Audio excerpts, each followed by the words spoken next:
Hi guys, Mike back again with another board game storage solution video. This time we'll be looking at Flying Frog Productions' A Touch of Evil.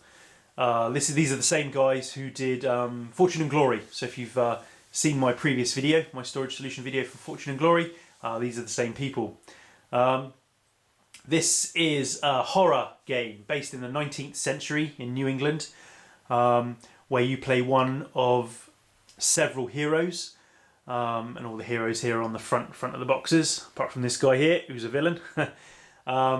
So you play one of several heroes, trying to track down a villain.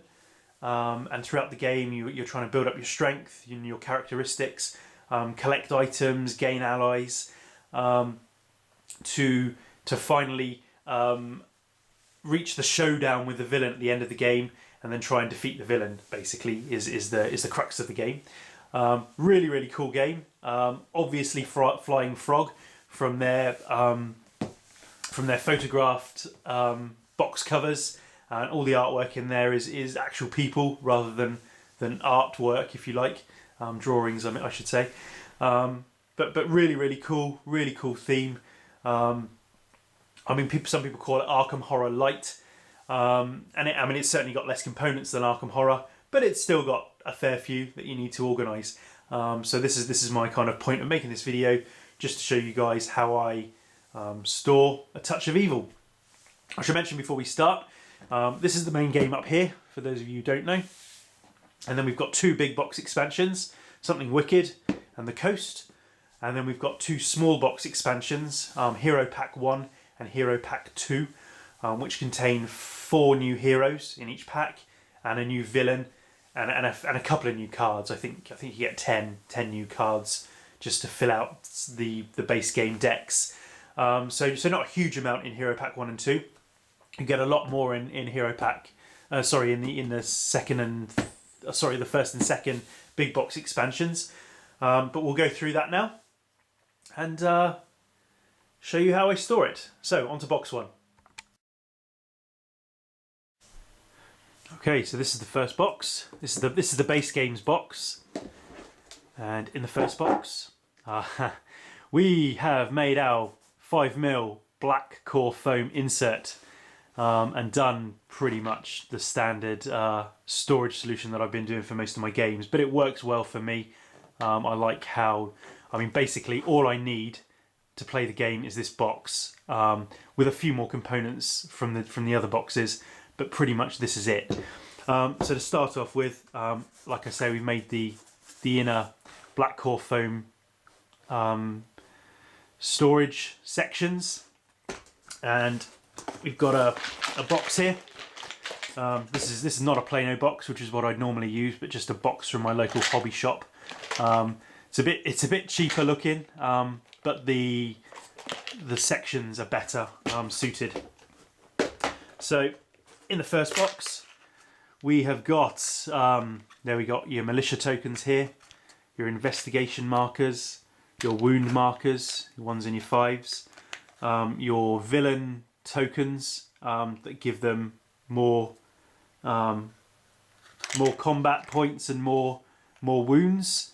You've got your tokens here that increase your hero's abilities in either cunning, honour, combat and spirit. We've got our town elders, who can become your allies in the game, or who can become villains and side with the villain. We've got all our villains up here. Lots of villains you can choose from, which is pretty cool. Got some resolve markers here and our track token. So they're basically all the tokens you need for every game. So they're stored in the first box, and in this channel here, again we've done our kind of usual thing where we've made cards and laminated them and just typed in the name of the card. So we've got all our location cards here, our mystery cards, event cards, secret cards, all our locations, lair cards. It's everything there. So that's all ready to go basically. So you can just play it out of the box, or just take the cards you need. So that's box 1. On to box 2. Okay, this is box 2. This is the Something Wicked expansion. This is the first big box expansion. In it you get more heroes, more villains, and another board, which is nice, which expands, obviously expands the game, which is the whole point of the expansion. So in box 2, we've got lots of bits basically. We'll start off with All Flying Frog Productions. You get a CD soundtrack, which plays lots of kind of spooky songs, but really good, really cool. Goes for about 35 minutes, so you're hitting the repeat button. But I think it does add something to the game, I really do. I mean, a lot of people think it's quite cheesy, and it probably is. And I think I've said that before with different games, but yeah, really like it, and it certainly adds something to the game. And as it's included, why not use it? We have got also in the box lots of these thick plasticized cards basically, and these are all the villains. So we've got some cards here that just give you extra information about certain aspects of the game depending on what villain you use. And then we've got all of the villain cards. So lots of villains: Vampire, Headless Horseman, Scarecrow, Werewolf, Unspeakable Horror, the Banshee, the Gargoyle, the Bog Fiend, the Sunken Seven. I mean, and they've got their special rules. So you could, in the game, you can play a basic game where you just use these rules for your villain, or you can use an advanced game where you use your basic rules and your advanced rules. So it obviously makes the game much more difficult. Obviously records their combat value and how many wounds they've got. There we go. We've got the Dreamweaver, the Siren, and the Ghost Ship, the Reaper, and then back to the Vampire. So as you can see, plenty of villains to choose from, which is really nice. So that's those. Got a Ghost Ship marker, so when you use the Ghost Ship, that marker represents it on the board. And then also in here, lots and lots of heroes. So like I say, I mean, I've got all of the expansions apart from Hero Pack 1. So there are all your heroes there, dozens of them, lots and lots of heroes. So that's that. Also in this box, for each villain, you've got a minion chart. Each villain, what would a villain be without its minions? So when you select your villain, you select your villain's minion chart. So let's say we're going to fight the Vampire as the villain. And again, we've got a basic chart and an advanced chart. So depending on what level of game you're playing, you flip it over to the appropriate side.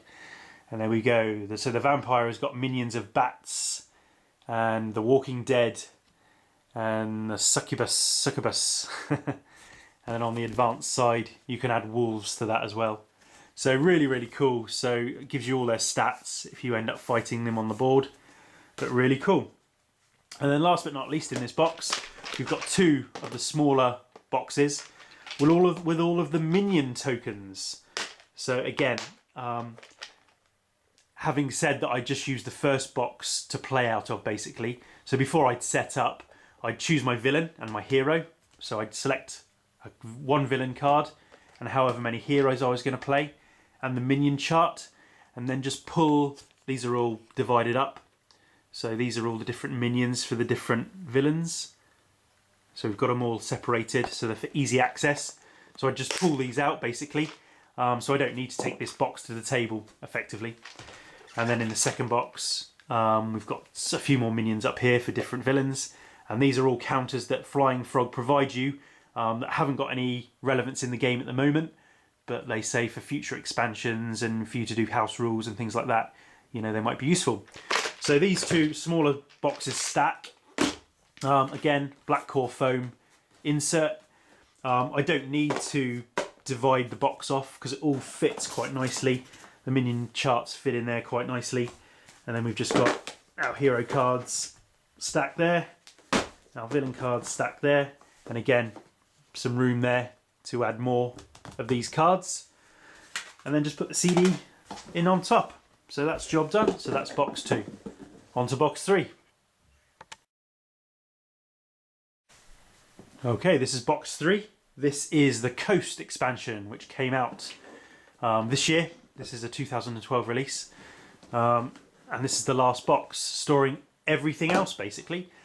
So, we have got another big box, another one of our local hobby store storage boxes.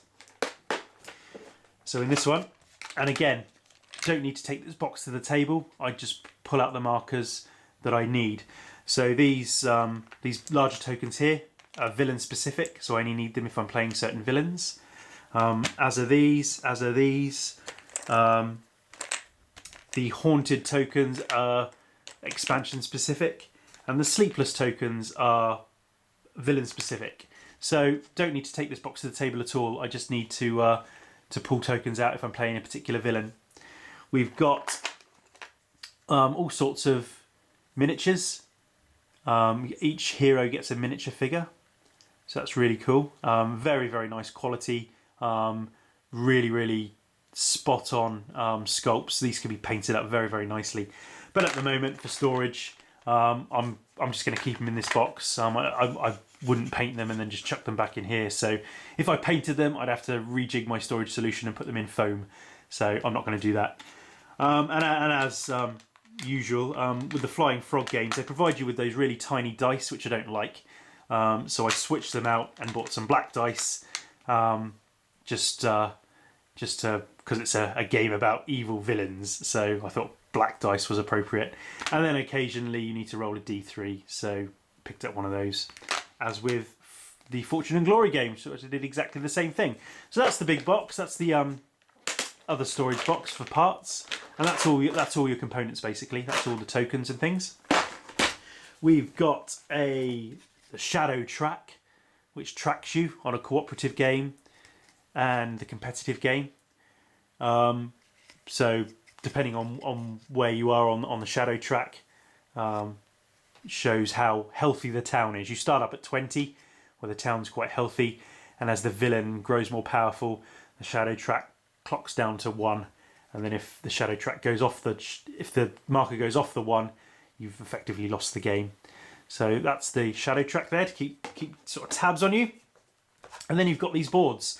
Again, for this box, I've just done the black core insert again, and the components are a strange size. They're very difficult to section off. So I've just basically done the black foam core, and everything just fits in. So we get 3 boards for for your 3 towns within the game, basically. So first board, nice board. I really like it. I like the kind of look of it. I think it's very in keeping with the main game. Very nice. I like the artwork on it. So this is the board for the first game. This is the town of Shadowbrook, where you start off. So, and all the boards link up. So on this particular board, we've got the crossroads here, and then we're going to be going off to the right to other locations. So that's the board for the first game. And then we've got Echo Lake, which comes in the Something Wicked expansion. So as you can see on here, this map connects to the crossroads, so then you can explore Echo Lake. And then we've got to the coast. So in the Coast expansion, as you'd expect, you get your third board, which takes you to the coast. So, and again, very nice art. I like I say, I really like it. So, and there we go. So you can, and the game's kind of interchangeable. You can play with all 3 expansions, with all 3 boards in a row.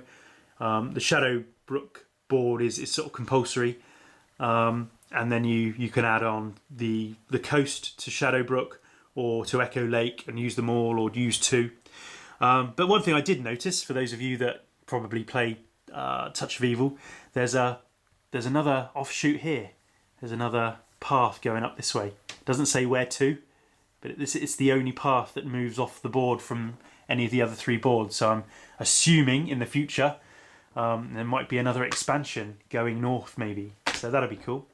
And then at the bottom of the box, we've just got our rulebooks. So we've got Touch of Evil, Something Wicked, and the Coast rulebook, and then the Hero Pack 2 little sheet, just giving you clarifications on the new heroes.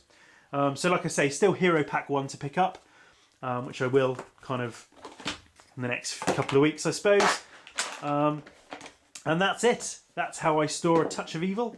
Works for me. Let me know what you think, and I'll catch you on the next one. Cheers, guys.